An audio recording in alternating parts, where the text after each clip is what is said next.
E aquela sua ideia que você havia comentado de negócio? E aí, continuou? O quê? O mercado tá saturado? O que você quer dizer é que ele tá cheio, né? Volume. Cheio também de gente ruim. Não vou dourar a pílula aqui, precisamos ir direto ao assunto. O mercado cheio não quer dizer que o mercado está repleto de profissionais incríveis, prestando serviços maravilhosos. Talvez o mercado que você está olhando está cheio de mediocridade, porque é assim que é a média do mundo. Calma, não se assusta, eu sou virginiana. Você não sabe a fama? Eu tenho a capacidade de listar 20 pontos de melhoria em 3 minutos ininterruptos de ponta cabeça, se você quiser, em 4 idiomas diferentes. É difícil habitar a mente de um virginiano, mas a boa notícia é que eles dão bons consultores. Enxergam todos os pontos desequilibrados e sabem o passo a passo de como resolver. Uma coisa que me incomoda é que eu saio todos os dias na rua com os olhos bem esbugalhados, com os sentidos bem abertos, reparando no nível de serviço de todas as coisas que se relacionam comigo. E eu vejo tanto de ineficiência, o tanto de serviço ruim, o tanto de produto, atendimento ruim que tem por aí. Tem tanto espaço para a gente criar coisas maravilhosas e não precisa de muito. Para ela ser boa, não precisa de tanto. Se você é um profissional que está consumindo muito conteúdo na internet, pode ser que você ficou assustado, ativou sua corporação lá em cima e você achou que está todo mundo fazendo coisas maravilhosas. Mas as pessoas foram ficando boas de marketing, entende? Você já ouviu os relatos dos bastidores? Eu costumo ouvir bastante relato das pessoas dos bastidores. E o que as pessoas recebem não é exatamente aquilo que estão vendendo com aquela pompa toda. Não estou aqui para criticar o marketing. Só acho que o marketing tem que estar de acordo com o nível de entrega. Senão é um grande tiro no pé. Pode ser que dentro da sua ideia ou da sua área de atuação você começou a ver muito conteúdo e falar: meu Deus, está todo mundo falando disso, não tem nada de novidade aqui. Mas esse é um viés importante, porque aquilo que você está consumindo não necessariamente é o que o público com quem você vai trabalhar está consumindo. O que você está entendendo daquele conteúdo não é o que eles estão entendendo. Também tem muito conteúdo cheio de informação e que não está ajudando as pessoas. É nessa hora que você vai descobrir com o que você está se comparando. Você acha que você não sabe o suficiente porque alguém jogou um monte de termos difíceis e você achou que esse profissional vai roubar todos os seus clientes? Mas, gente, o que seu cliente precisa? Você parou para ouvir, reparar o que ele quer, o que ele precisa, o que ele mais precisa de ajuda? Talvez não seja um combo de palavras bonitas, um monte de certificado na parede. Se o certificado não te ajudar a resolver o problema dos seus clientes, eles só vão ficar ali enfeitando, né? Inflando seu ego, essas coisas. Muitos profissionais ficam olhando muito para o lado, especialmente quando eles começam a pensar em criar conteúdo. Pode ser que você entendeu que criar conteúdo é uma forma de você contar sobre esse seu serviço, sua empresa, sua marca, seus produtos, para conseguir viabilizar o seu negócio. E aí você começou a ver um monte de conteúdo e quanto mais conteúdo você vê, menos criativo você fica. Isso porque o teu nível de comparação está altíssimo, o teu nível de autocrítica ficou muito exacerbado. Você precisa de um distanciamento.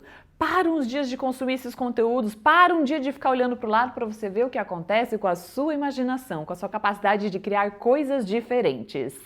Então, quanto mais saturado o mercado está, mais do mesmo a gente vai ver. Tá todo mundo falando a mesma coisa. Ou tá tudo ruim mesmo e tá péssimo, ou tem pessoas boas, mas tá todo mundo falando da mesma coisa. Falta uma nova perspectiva. Para você criar diferencial, você vai ter que ser a pessoa que traz essa perspectiva diferente. É aqui que, na teoria, todo mundo concorda. O marketing vai falar, você precisa ter diferenciação.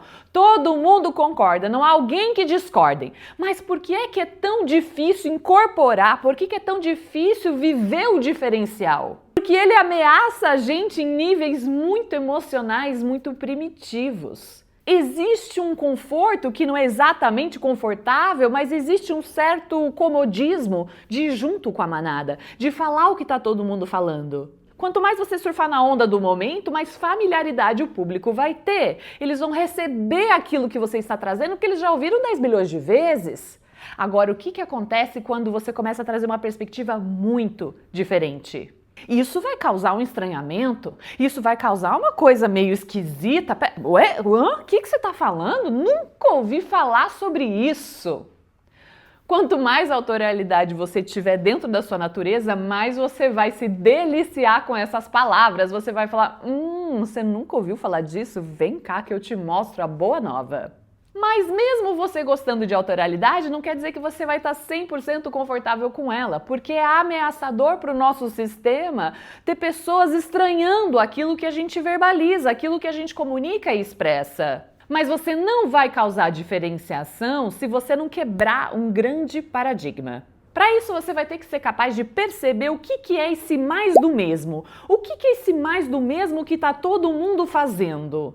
Cuidado para não se apegar ao formato. Tá todo mundo fazendo conteúdo no Instagram. Pode ser, podemos questionar e ser revolucionário aqui. Mas como eles estão fazendo conteúdo? Do que eles estão falando? Como eles estão se posicionando? O que eles acreditam? Imagina que você está novo nesse mercado e você está com um olhar ali de iniciante. Você vai pensar igual a maioria das pessoas. Depois você vai progredir na sua autoralidade, você vai começar a vir uma zona desconfortável.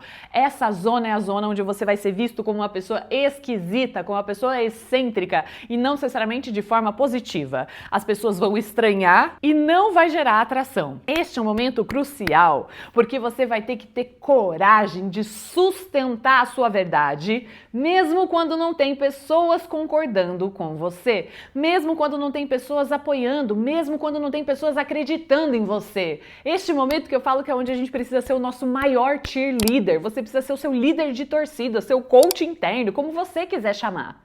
Você vai ter que ter coragem de sustentar aquilo que você acredita, mesmo que as pessoas à sua volta ainda não vejam sentido nisso. Com o passar do tempo e com o seu desenvolvimento, vai começar a mudar. Uma parcela do público vai começar a olhar para aquilo que você já trazia, mas continua trazendo, de uma outra forma. Essas pessoas vão ter que passar por algumas coisas na vida, normalmente umas coisas um pouco doloridas, elas vão ter que bater cabeça com alguma coisa, porque a dor é um mecanismo muito potente para a nossa expansão. Então a dor é uma ferramenta muito poderosa. A gente passa pela dor e aí a gente começa a rever os nossos conceitos sobre as coisas. É nessa hora que ela vai se abrir para novos conceitos, ela vai ver o seu conceito e falar, faz muito sentido. Só que até chegar nesse ponto, você vai ter que passar por esse limiar de ser o esquisitão. Depois você vai ser a pessoa diferenciada que traz uma proposta muito coerente. Mas até chegar no ponto das pessoas perceberem como coerente, você tem que atravessar o esquisitão. Você precisa assumir a esquisitice, porque é só assim que você vai inovar. A maioria das pessoas fala que adora inovação, mas elas adoram inovação quando já está comprovado, quando já está validado, 100 anos depois ela tem sido lançada, quando está todo mundo usando. As pessoas mais inovadoras são aquelas que têm maior nível de risco e ousadia interno. Elas tomam risco e elas conseguem perceber o potencial de algumas coisas. Elas não olham para o lado para saber se as pessoas estão aprovando. É aquela pessoa que não vai com a manada. Se 10 pessoas falam que a ideia é ruim, ela vai falar, tem algo aí, eu acredito nessa ideia, mesmo os outros fazendo careta, torcendo o nariz. Então existe um lugar muito mais natural de você criar diferenciação, que sai daquele olhar de marketing no sentido de você precisa criar um diferencial para vender. Tá bom, que diferencial que eu posso criar? Alguém me dá uma ideia de diferencial que eu posso criar? Isso é sintético, ele pode funcionar no sentido de marca até certo nível. No entanto, existe um nível muito mais profundo e muito mais sustentável, que é quando você comunica a sua verdade, aquilo que você acredita, você tem um novo paradigma sobre aquilo. Então você não cria diferenciação, você permite que aquela diferenciação transborde para fora de você. O que de fato você acredita? Você mudou a sua visão sobre algo? Quando você olha para o mercado, você vê que tem coisas erradas, desequilibradas, equivocadas? Como é a nova forma? Se você só consegue ver problema, você pode estar no rebelde. Eu vou deixar um vídeo aqui para você ver a diferença do rebelde e do inovador. Quando você migrar para o inovador, você vai se abrir para pensar em soluções. Então, se isso aqui está tudo errado, tudo desequilibrado, como seria a nova forma? Você pode trazer o seu inovador na capacidade de construir isso, e também seu idealizador, na sua capacidade de desenhar mentalmente, ter uma visão de como seria essa nova forma. Talvez essa nova visão de mundo não vai te garantir um faturamento 6 em 7 mês que vem. Aqui eu não estou falando só de vendas, eu estou falando de propósito, estou falando de missão, eu estou falando de você criar um diferencial no mundo, deixar um impacto, deixar um legado. Para isso, você precisa sair do mais do mesmo. Se você está pensando igual todo mundo, você vai ter maior pertencimento. Você vai sentir inicialmente maior pertencimento, vai ser menos arriscado, mas você não vai estar construindo nada de novo no mundo. E você não vai estar trazendo o teu eu autêntico para o mundo. Você vai estar atuando a partir do medo, não de um lugar de verdade. É claro que para a gente chegar nesse lugar é muito trabalho interno, para a gente ter coragem de ser visto, de se expressar, de falar aquilo que a maioria não tem coragem de falar. De falar aquilo que não é palatável, gostosinho, divertido, mas é aquilo que cutuca na ferida e faz a pessoa olhar aquilo que ela tem que estar olhando. Antes de pensar em como resolver, como vender, eu queria que você pensasse aqui como exercício final desse vídeo. Olhe para esse mercado que você está dizendo ser saturado. Começa a listar todos os desequilíbrios. Começa a listar qual é a crença que sustenta esse mercado dessa forma e qual é a outra crença que precisa ser transformada para fazer algo diferente. Lista este e depara. Hoje o mercado atua assim. Se ele pensasse dessa forma, tudo seria diferente e esses problemas estariam sendo resolvidos. Qual é o paradigma que você quer quebrar? Qual é a crença que você quer desconstruir? Qual é a base estrutural que precisa ser mudada? E não só a perfumaria da página de vendas, do branding, dos conteúdos de divulgação. Qual é a base que vai sustentar a forma como você vai trabalhar? Que vai te permitir ter um olhar muito diferenciado, uma atuação muito diferenciada, de forma orgânica e leal a você. É isso por hoje e até o próximo vídeo.